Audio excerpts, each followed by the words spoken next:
We are right back with more from DCV Live. Are you ready? Coming up, an interview with Ashleigh Ewald. Hey everybody, welcome back. My first guest of the year is a rising star on the East Coast at the Peach State of Georgia, a proud veteran of student journalism and youth journalism in real life. She currently serves as student body president at Oglethorpe University and is a host of 100% Real with Ashleigh Ewald, streaming on Spotify. Please welcome Ashleigh Ewald.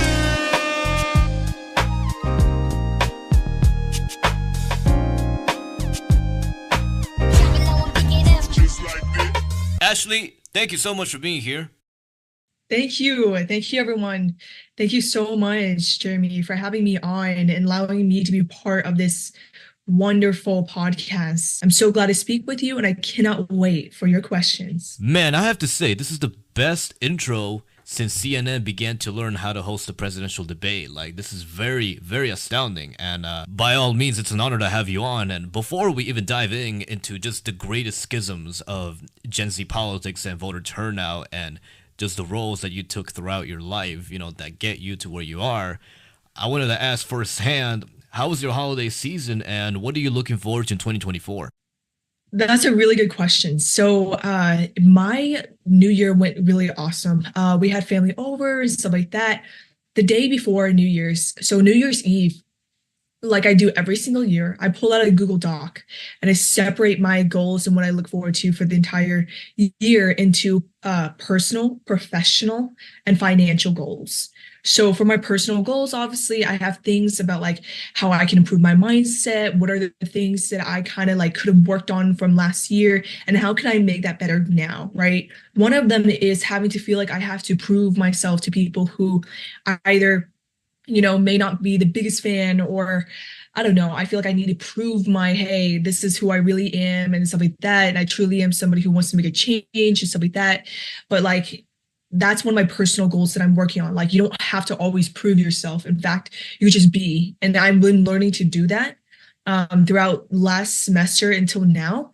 And it's actually helped a lot because it's just like you're just being you. And that's what's important. For the professional goals, I broke it down into academics, internships, and my work. So for academics, obviously, like my priorities, that's what I did. 1, 2, 3. What are my 3 main priorities? Because if I have 6 main priorities, I know that's going to be very overwhelming. And so I broke them down into chunks. So like for spring 2024, my main priorities are going to be obviously maintain and increase my GPA as much as I can. And these are the type of grades I can have that are the least minimum of what I can end with to make sure my GPA is where it needs to be and is. You know what I'm saying? And then the second one is about SGA. You know, what are some initiatives I want to do and finish for Student Government Association? And then the third one is Voters of Tomorrow, the other nonprofit, nonpartisan organization that I'm a part of that brings out the youth vote for the 2024 presidential election. I want to at least get 5,000 youth people registered to vote by the end of the summer. So when we go into the fall of 2024, we are locked in and we are ready. And other initiatives and events that we've got planned going on. So that's one of my chunks and stuff like that, because that's what I'm working on for spring 2024. And then the summer and then the fall 2024 as well. That's where I have my other goals of like publishing and stuff like that in USA Today and writing an op-ed about Gen Z and the power of our voice and how we are so politically engaged in contrast to other previous generations of millennial, baby boomers, Generation X and stuff like that. And so part of my other goals for my resolutions and, you know, just what I'm looking forward to 2024 is hopefully to also get published on USA Today and stuff like that for Gen Z votes and stuff like that. And then my other financial goals is how much money and how much like I have to make over the summer according to time, job prospects and stuff like that in policy, public policy internships focus on how much I have to make in order to reach my financial goal for checkings and savings. So that's how I broke it down to a chart of personal, professional, and financial. Wow, that is very specific. I believe you just spoiled half of your diaries at this point. Like, full disclosure here, this is not a job interview. But your story seems like you're running your own company. Your personality is like a company. Like you assess every single aspect of it, and then you just check the boxes and you figure out like which one needs to be improved and how much more can I do during this time period and all that stuff. Like so, it's beyond impressive on how you approach your work-life balance, which we'll get to in a minute. But as we mentioned off the air, you have a very unique, interesting story. You're a busy girl yourself. You've done a lot in your life. And I'm sure there's more on the way. You started off in student government at Oglethorpe University. You became the freshman class president. And you eventually climbed up the ladder along the way to become the first East Asian student body president in Oglethorpe history. You've been featured in various news stories regarding your role in mobilizing voter turnout and political engagement amongst young people in the Peach State of Georgia. You started 2 media platforms, one on campus and one on your own, the Stormy Petrel podcast and 100% Real with Ashleigh Ewald. You are a veteran of the media and student journalism, and you're now a state director of your chapter from Voters of Tomorrow, one of the largest Gen Z organizations in America. Like, Jesus Christ, are you kidding me? Your resume is shaped like an encyclopedia, like it just never ends. You know what I'm saying? You just don't stop. And that's one of the most exciting things about you is that when a door opens, you just go for it and set your own legacy afterwards. For those who are curious to know about your work ethic and your methodology towards your roles in life, I'm curious to know, like, do you get any breaks at all with this? How did you pull that off, and what did you learn at every step of the way? Oh, thank you. Thank you for asking that. I actually get asked that like frequently by professors and like other like very influential figures and stuff like that, which is interesting coming from them asking me something like this. But the way that I balance all this stuff is that like one, like I do get a lot of the stuff that I do done, even though it's hard to believe because like one, I love the work. Like if I didn't love what I did, if I didn't love Voters of Tomorrow, SGA in school, I'm telling you right now, I would procrastinate so hard, but I don't because I actually love what I do because I see the why of why I do this work. And that's because I don't want people to feel powerless like I did when I was a child. And so remembering exactly the things that I went through is the reason why it keeps pushing me. But I also have habits that I've developed in 7th grade that has carried on forever. I work out every single day. And from Monday to Friday on school days and stuff like that, I try to eat as best as possible. Like I sacrifice empty carbs like bread, chips and stuff like that. And I save that for the weekend, you know, or I save the desserts for the weekend. And like that helps my mental and my physical composure and health. So therefore, if I have a good mental and a good physical health as well, I'm more likely to want to get these things done, have more motivation because I have more energy and stuff like that. Then I also take 15-minute naps. Wow, so you take 15-minute naps? Like, how hard is that to do? Because I know for me, it's like, it's very hard. Or is that like natural to you? So like that has been going on a lot in my fall latest semester because like with SGA and trying to get Voters of Tomorrow and like my AJC internship, yeah, I did experience burnout. But then I learned that like I started taking 15-minute naps between like lunch and then my next class or lunch after lunch and then after and beforehand of my hours of AJC, I would take 15-minute naps and that would be my quick recharge. But like, as for getting these things done, I actually map it out. Like, so Voters of Tomorrow, I have to do X, Y, and Z to get this done by this time, stuff like that. But I also know that like a lot of these organizations that I'm in are not a one-person job. And that's just so, I'm very fortunate for that. And I know that like in team, there's we. So the ability to actually delegate these tasks and make sure that every single person on the team knows their role and knows their responsibilities and knows that, hey, you are just as much as a part of this team as him, her, me, right? Like that makes it so I know that I don't have to do all the work and I shouldn't be doing all the work. So that right there helps fix itself with SGA and Voters of Tomorrow. And then for the AJC internship, yeah, I do have to make sacrifices like, oh, am I going to go shopping with my friends on Saturday or am I going to spend more hours trying to create a digital reel about the interns' experiences? So you kind of have to make some sacrifices and be like, all right, maybe Sunday is my only day I can truly, like catch up with friends or spend an extra hour eating lunch with my friends and stuff like that. When Monday through Saturday, it's just, it's just keep on going and going. Because it sometimes does feel like a ball that never stops rolling.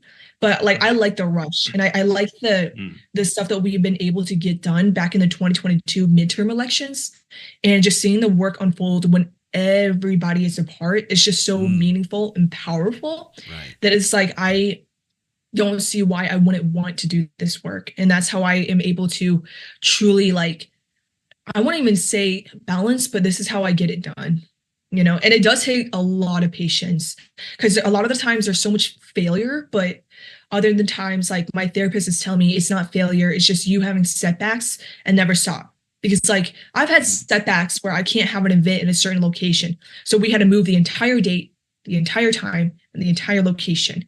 And it kind of sucked. And I was like, dang, I really wanted to have this event this week and stuff like that. But then actually having to wait for another 3 weeks to pass or 2 weeks to pass, the event actually ended up being better than it would have been if it was set on that week, because you want it now. Sometimes when you actually have setbacks, it's actually for the better, because the ending result of it is higher than you could have imagined. Has anyone in your home state told you could be the next governor of Georgia? I'm going to assume it's Stacey Abrams. Yeah. Really? She actually told me, she actually looked me in the face, because I was in her ads. Like, I was in her ads for Georgia Thrive Plan, and like, we were also in a TikTok reel together and almost got 1 million views. Like, she's such a great person. And she literally looked me in the face when I was 16, signing a book. Yeah. She literally looked at me, and my mom was there, and she can attest. And Stacey was like, please don't run against me, like, in the future. It was hilarious. And my mom laughed, and she, like, Do you fear that you could get to that point? I don't really think about it like that. I don't really like, I think far ahead, but I don't really think of, I really want to go after Stacey. I'm not like that, I'm more like, all right, let me just focus on what I need to get done and make sure that I'm improving people's lives. Just saying if, like, if we get to that point, and I think Georgia election will be the most contested election in American history at that point, just by looking at the specs here. Your immigrant story is very unique because you have taken so many risks in life, and you've undergone various occasions dealing with people and just finding new routes in life, trying to find where you belong. And you often mention this on various articles that you wrote about, where you talk about how risk is the ultimate key to stepping out of your comfort zone. You came to the U.S. from this town called Shanghai, just in China, I believe. And you were the product of foster care. You were raised in 2 foster families. Just to get a glimpse on your background story, this was you back then with your foster mom and dad. Fast forward 10 years later, here you are, right there. Ashleigh Ewald, you became a naturalized citizen when America was at its very worst, in the middle of a pandemic. No doubt about it, that's a huge milestone right there. And that reminds me back in the day when I also became a naturalized citizen without using my calculator. I'm going to say it was probably 8 to 9 years ago, when things were traditionally normal and America had its regular problems. But you also share about how you underwent various struggles in terms of actually confirming to the U.S. that you were actually a citizen way longer than you should have been now. So can you talk to us about how that process went? And at such a young age, when you look back at the time, did you ever think that you would get this far and accomplish this much? Yes. So in 2020 in October, I did get my certificate of citizenship. So I was actually I was I was adopted from China, Shenyang, from a Georgian family, right? And so when I came here, I qualified for the Child Adoption Foreign Citizenship Act. And so I automatically became a citizen because I was adopted by American parents and stuff like that. And I meet qualifications and stuff. Then I was put up for foster care and put into like multiple foster homes and stuff like that, developed some, anxiety and stuff like that, and very much huge insecurity that family was not possible for me and that I belonged nowhere.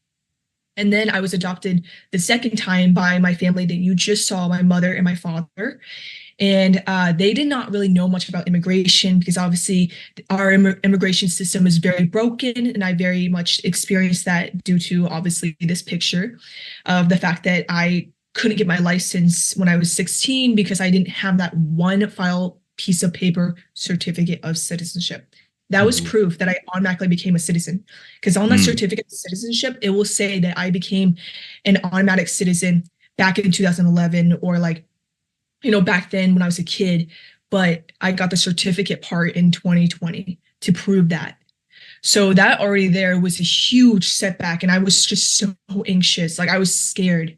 What if I wasn't American enough? What if I couldn't do any of this? So yeah, I didn't like in elementary school, stuff like that, in middle school, I didn't really think that I would honestly get very far in life. I really didn't. Like in elementary school, my teachers and now principal of the elementary school and stuff like that. Nowadays, they would say, no, we've always loved you. We never thought you were a troublemaker. I was a troublemaker. Like I was a class clown. And yeah, elementary school, I wanted to make people laugh because I wanted people to, like, you know, I wanted to feel accepted. Like what human doesn't, right? Elementary school, I would stand on the desk and dance and try to make people laugh. You know, I would make dumb jokes that a 6 and an 8-year-old should be expected to make, but shouldn't in the middle of a classroom day, right? So I get sent to the principal's office, right? So 5th grade and stuff like that, when you graduate from elementary school, obviously my parents, like, yes, they have always believed in me, but for me as a kid, I'm like, I don't know what I want in life. I don't know what I want to do. And then when I met a Holocaust survivor in 5th grade, like this is part of a lot of the articles about like my childhood, is that like it kind of gave me a kick in the pants. Like, why are you acting this way? You're meeting somebody like this. And don't you remember too, when you like, don't you remember your experiences? It's kind of like awakening.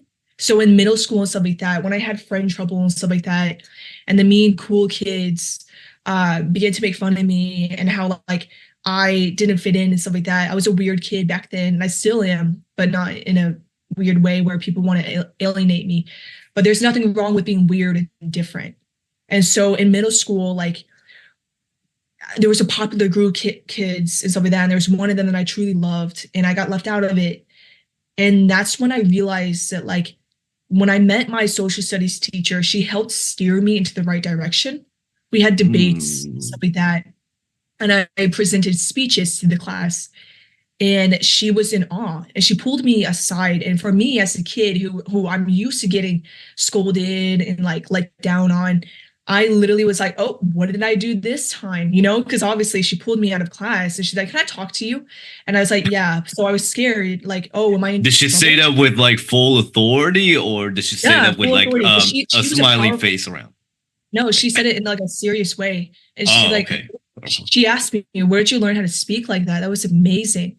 And then she asked me what I wanted to do in life. And mind you, this was in 6th grade, right? And so like then she talked to me about what a politician is. And she's like, I think you'd be a great politician and stuff like that. You have a lot of passion and you're very bubbly. So then in 7th grade, when I got left out with my friends and stuff like that, 8th grade, I met a Georgia studies teacher. She was amazing. And she told me about the page program where you can become a page at the state capitol. I got involved in that to see firsthand how state legislation actually work, how they grab their coffees in the morning and they chat, and then they go to the legislation and they propose bills, and they vote on it with these buttons. And so like seeing firsthand of how politics works, I knew in my heart, it's like my heart was like beating. Like I knew this is what I wanted to do in life. And so when Jon Ossoff ran and stuff like that, he came to my neighborhood, to the house, literally the other, like I lived in a cul-de-sac at the time. And so he, like Jon Ossoff and his campaign, him and his campaign came to my cul-de-sac into my neighbor's home. I was invited to come. I met him. I met his mother, and my parents like were already Facebook friends with his mom and stuff. And it's just like I knew this is what I wanted to do. And so ever since I looked up to Jon Ossoff and stuff like that, and ever since I've been very involved in politics and stuff like that. And then high school, I always felt different. but not in a bad way. Like I always felt like I was doing things differently than what most high schoolers would be spending their time doing. You know, it's okay to like, be a normal high schooler and want to go football games, want to go spend money on fast food, want to go have late nights. For myself, I was like paging for the state capitol, giving speeches to my MLK assembly, you know, being invited to other schools to speak about my cleft and my adoption story and stuff like that. And I knew that motivational speaking is just something that I've always had, because when I was a kid, I had to learn how to speak for myself.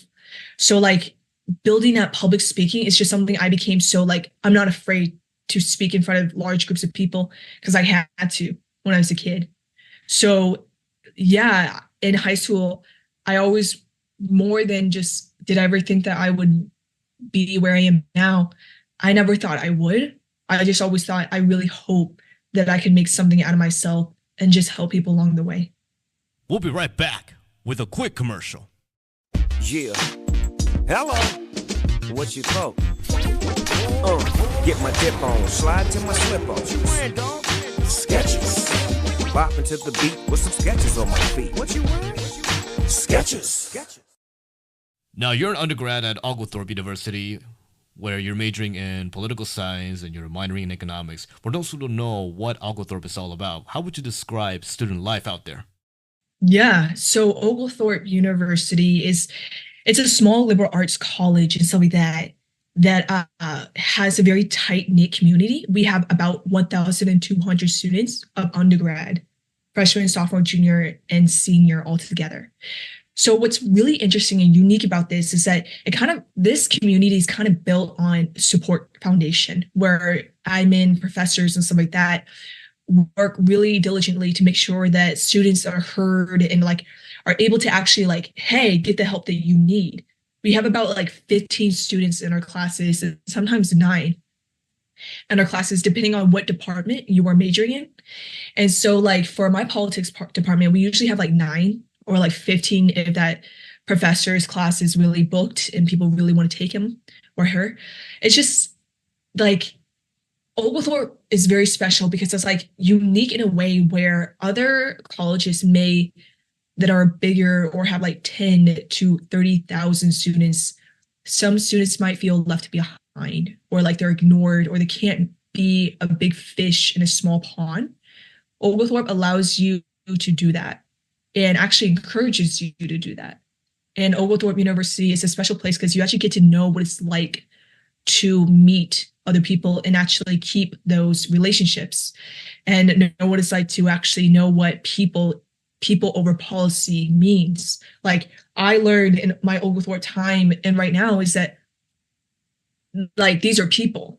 Like when you have fans or haters or whatever, or you have an entire community that you are serving, somebody like that, they are people. Like they have a story, they have a background, they have a why, they have feelings, they have emotions. And that's like the biggest thing I learned is that these are actually people. They're not numbers. They're not like, 30,000 people I'm serving at like a public research land university. And I just look at you as a follower or I look at you as a number, you know, and it kind of teaches you to apply that along with the critical thinking that they have in curriculum is that like Oglethorpe's academics as well in their student life teaches you to think and also apply philosophy in everyday life.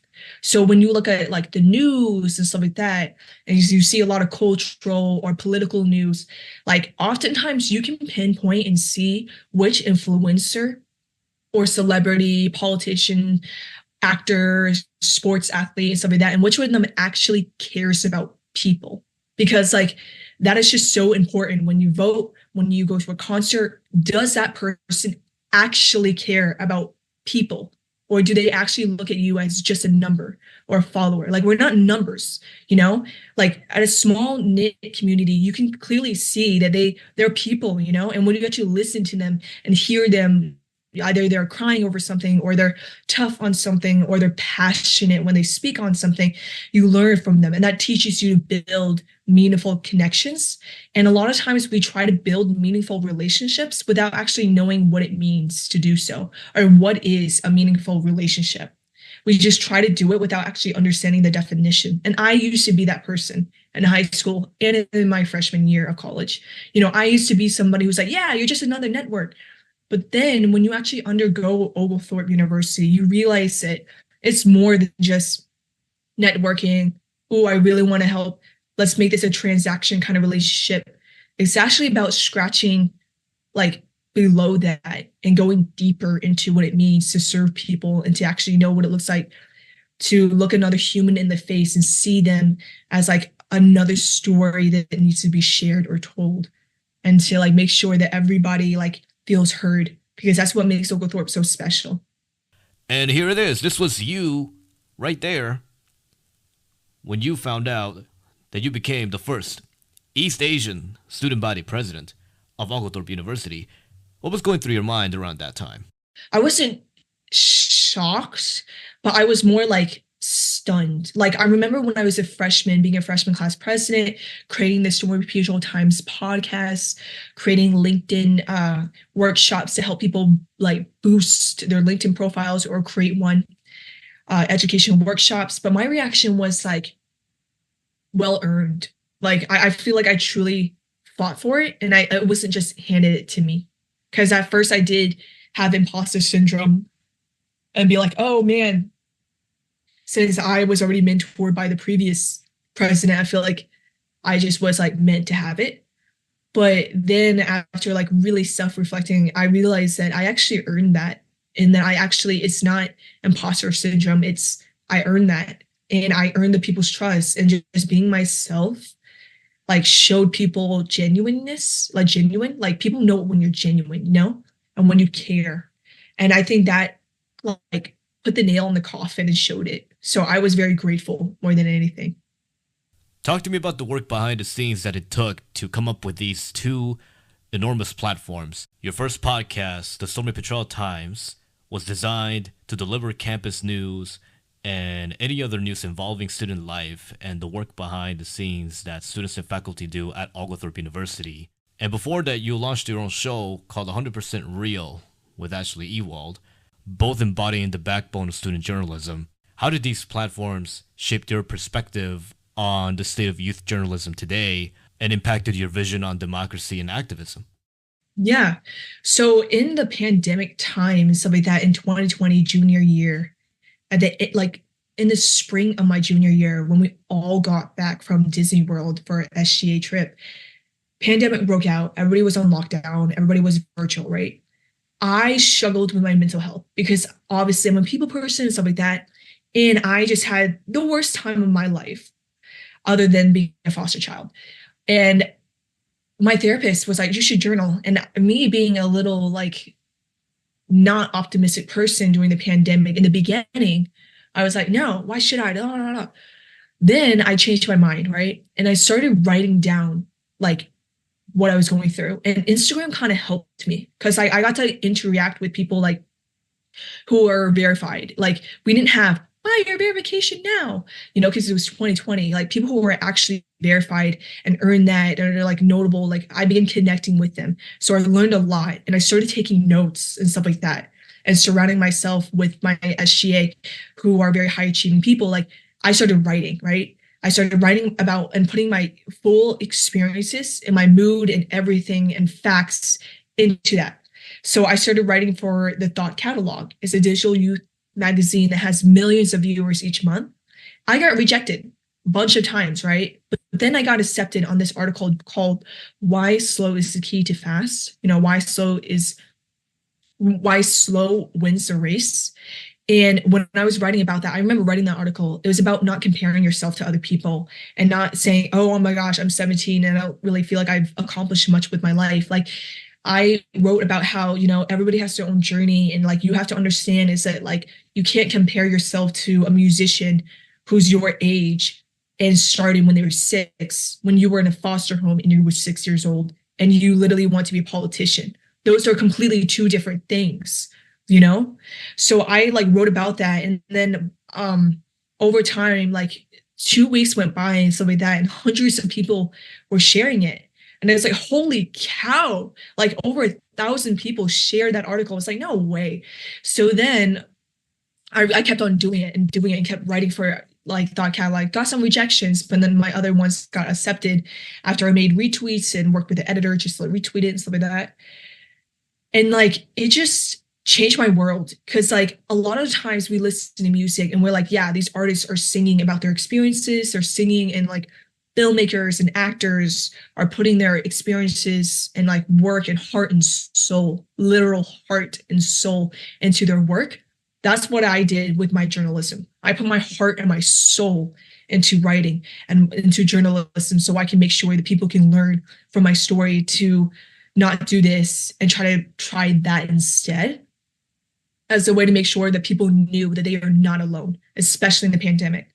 And in doing that journalism, stuff like that, like on social media, on Instagram, I was very fortunate, like for people to start to like honestly notice and like, I don't know, discover, is that the word? Discover like me on social media and DM me and asking me if I could be featured on their like 105,000 following account about my cleft story and stuff like that. And it's just, I started like getting acceleration and kind of like, I want to say blowing up, but growing a lot. And so it's just like, I knew that this is just a side hobby passion of mine, you know? And so with politics, media and politics go hand in hand, whether we like that or not. But like journalism, like honestly, like that's the only way we know what's going on around the world. So I had to know how to deal with media. What is it? And how do we actually use it to our advantage to make sure we're conveying the message that we want people to learn and hear? So that's how it started. And ever since I kept going. You're also the product of grassroots, because not only have you connected with people, but you have also met the candidates themselves back in Georgia. Here you are shaking hands with, as the AGC called him, the boy wonder of the Democratic Party and Atlanta. A year later, and this was you, standing right next to Elizabeth Warren, who was campaigning for Stacey Abrams running for governor of Georgia. Now that you're state director of Voters of Tomorrow in Georgia, we're heading to the 2024 presidential election with the same candidates in the same polarized America. The average Gen Z voter can at least understand the fact that we are an election away from even being in an election.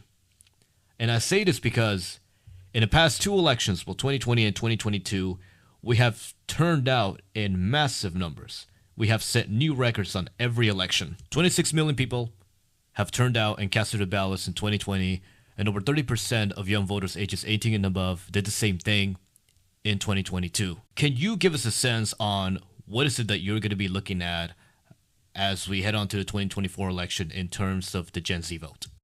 I think I look forward to for Georgia is for young people to stay engaged and send a message to Washington, D.C. that like Washington, D.C., like Congress can't ignore young people because they are already reshaping elections and leaving such an impact that they are going to change the course and trajectory of where America is headed based on the things that Gen Z are most passionate about. And it's very clear that Gen Z is very politically engaged and stuff like that. And so like when people are very engaged and stuff like that, it shows that like politicians, whether they only care about their small circle of friends, family, or donors and stuff like that, that they can no longer ignore young people. And that young people seem so united on the basis of healthcare affordability, education, and housing, and making sure that people can actually have their Medicare and healthcare protected, and stuff like that. And when people who are supposed to represent all walks of life only want to represent their favorable ones, it shows you that those will have consequences not only for maybe their political office that they're holding, or their chances of actually obtaining that political office. It's interesting because throughout American history, we've seen political parties, factions, and even the mass media undermine the power behind young people as voters. And I remember during the 2016-2018 election, no one was that optimistic, you know what I'm saying, to motivate young people to run for office. Now we're in a different story, because the turning point of the concept of the youth vote has happened when Maxwell Frost ran for Congress and won as the first Gen Z politician to do so. That alone was unprecedented because he unapologetically embraced every aspect of his identity when he came into Congress. When the news called the election for Max Frost, were you at all surprised that he won that election? And for the sake of argument, do you think he was one of the reasons responsible for causing the spike in young people running for office?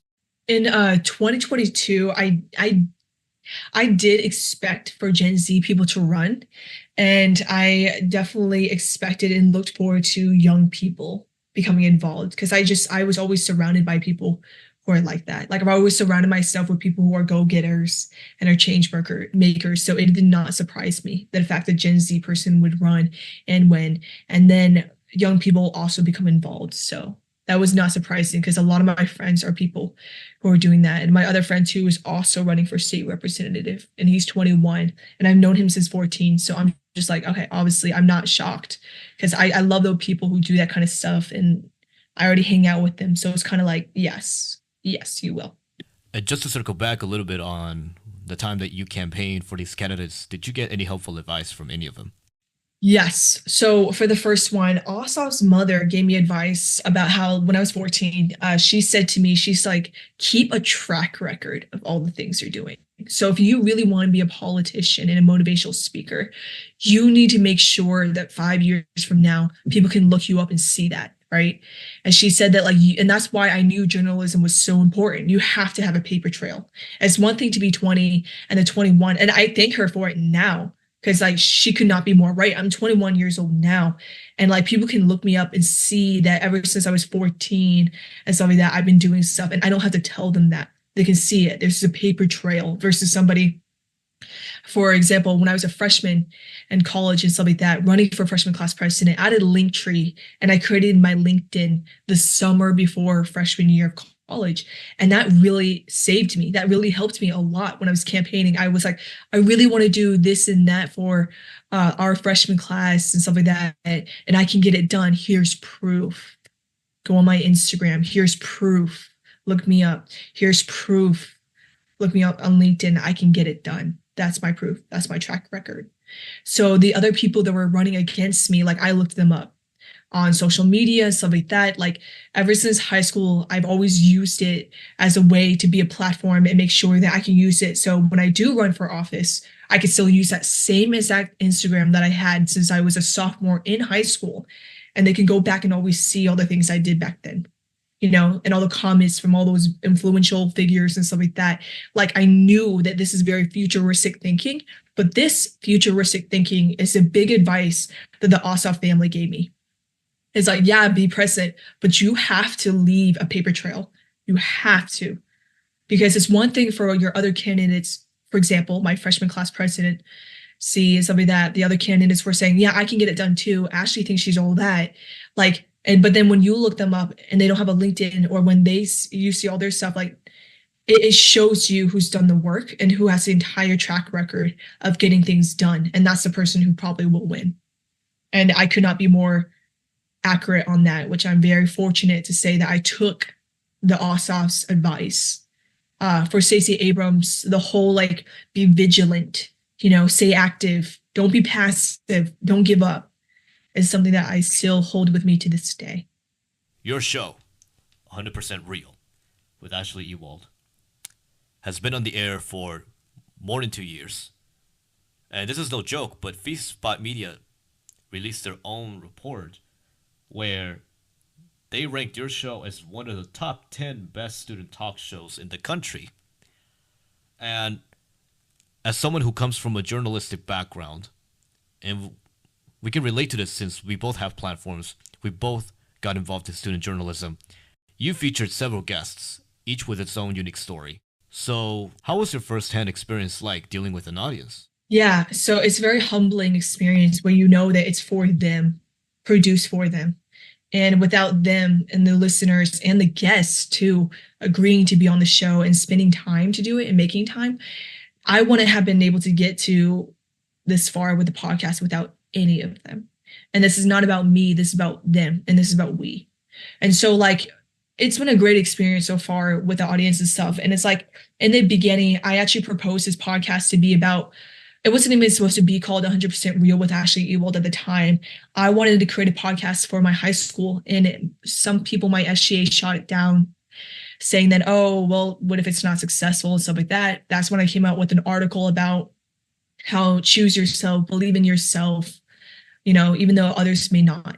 And so like that was for Thought Catalog. And I wrote that article literally about that situation.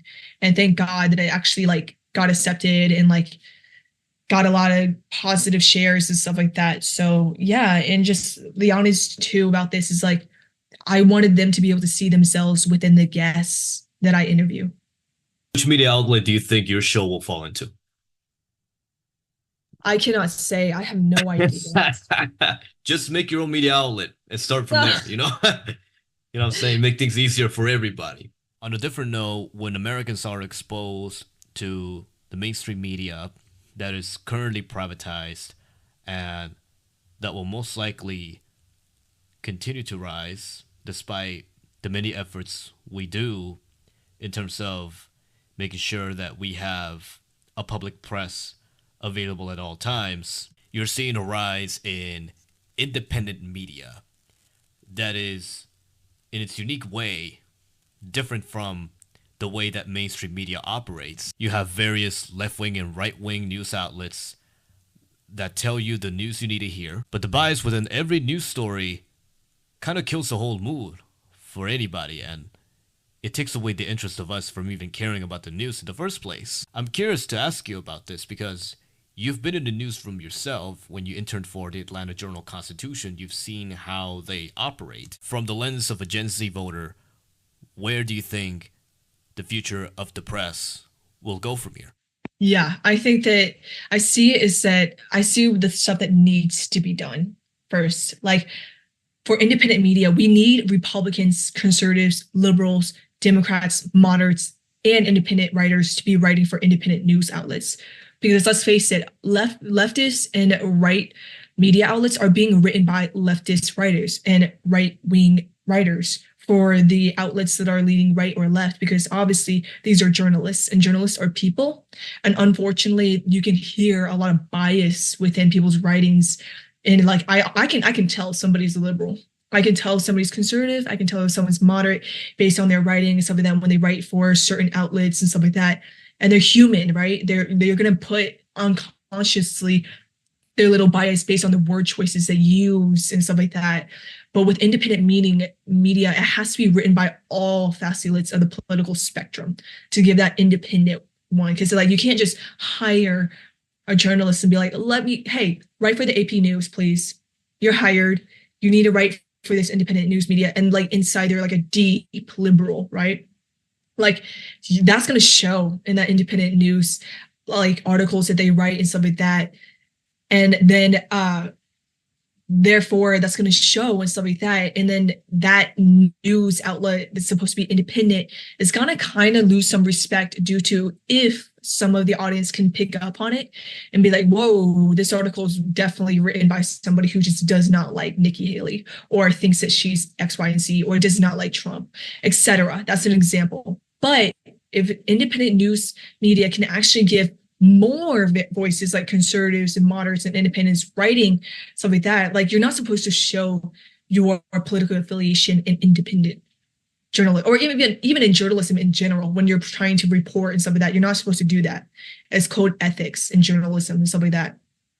But if they actually voice in multiple and continue to share wide ranges of the political spectrum and perspectives, yeah, maybe can still hold that title independent journalism and independent news resources without scrutiny from the audience being able to detect if it leans this way or that. Do you see the press becoming a public service, or is it on track to becoming a public service? Since many journalists nowadays are now advocating for that to happen.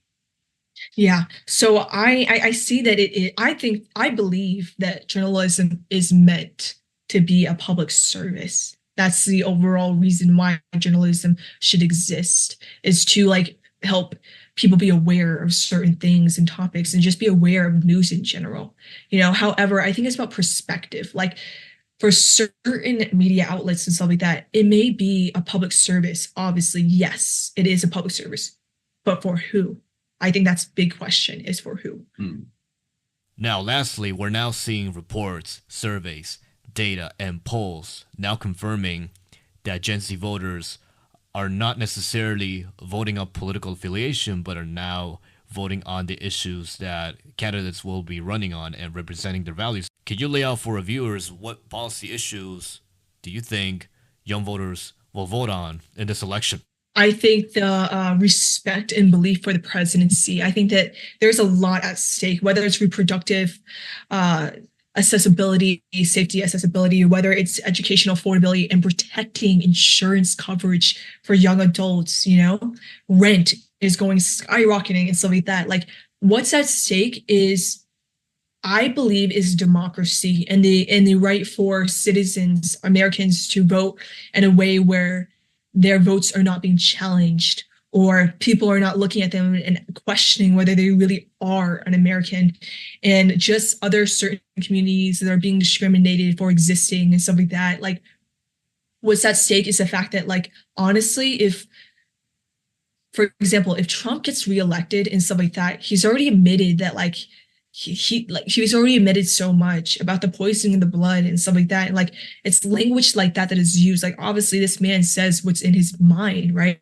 He tells you how it is. Like, we should all listen and take it seriously. The jeoparding of democracy, of challenging election results. Like, we never in the history have we seen people actually go to the Capitol and try to bang on the doors of the halls and sit at Nancy Pelosi's desk with in her chair with their feet on her desk and call themselves patriots. Like, you want to do that to your own government, to your own Congress, and treat your own, political officials like that. And yes, there's an argument that, they have the right to, they have the right to petition the government and stuff like that as part of the right. However, challenging the election results is just something that has to be taken so seriously. And yes, as somebody who to see both sides, I just can never wrap my head around how that's truly like spreading patriotism or calling yourself an actual patriot, when in reality you won't respect the election and you won't respect the transition of power. And like that fear and just blatant possibility that, like, if election like this happens and like Trump wins, who's to say that he can't try to make it so, one, he tries to extend the presidency term, or two, try to get rid of fair elections. Like, I just, it was mind blowing and stuff that we have to truly be cautious. And we can't take our votes for granted, and we can't take young people for granted, and we can't take our interests for granted by not wanting to do anything and sitting back and letting just this country erode away by people who are thinking of themselves. And that is Ashleigh Ewald. She's Oglethorpe's student body president, a writer at Wire Media, and state director of Voters of Tomorrow's Georgia chapter, and is the host of 100% Real with Ashleigh Ewald. Lovely to have you on. Thanks for being here. Thank you. Thank you, everyone.